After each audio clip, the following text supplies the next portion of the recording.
Good morning po sa inyo lahat. Isa pang muli yugto na ating daily Bible blessings.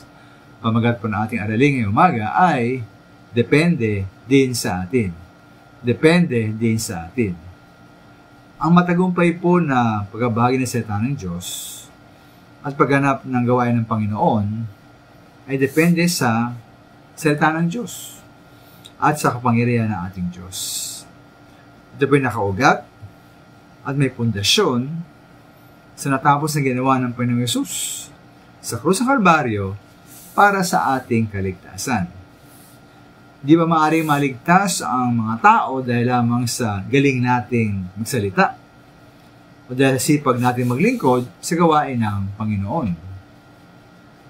At di ba si maminamahal dito sa pahayag 12:11 ng Biblia na meron pong binanggit dito ukol sa tagumpay ng mananampalataya sa dyablo. Sa'y poroon at siya'y kanilang dinaig. Dahil sa dugo ng kordero, dahil sa salita ng kanilang patotoo, at hindi nila inibig ang kanilang buhay hanggang sa kamatayan. Kaya po ang mga mananampalataya ay nagtagumpay sa dyablo dahil sa tatlong bagay. Una po, dahil sa natapos na ginawa ng Panginoong Yesus, ang kanyang nagtutubos na kamatayan at muli pagkabuhay. Ito po binanggit na dugo ng kordero. Ikalawa po, dahil po sa salita ng patotoo ng mga mananampalataya. Ang mga mananampalataya maminamahal ay tapat na nagbahagi ng Ebanghelyo at salita ng Diyos. At ikatlo po, handa silang mamatay alang-alang sa Panginoon sa pagbahagi ng kanyang salita at para sa kanyang gawain.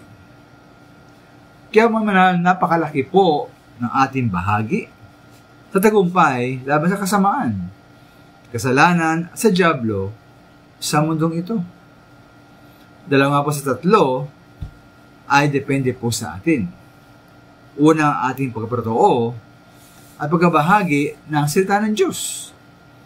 At ikalawa po, ang ating pagiging handang magsakripisyo ala-alang sa Panginoon at ala-alang sa Ebanghelyo. Kaya po, atin bang handang gawin ang ating bahagi? Tayo ba handang magpatotoo, magbahagi sa salita ng Panginoon?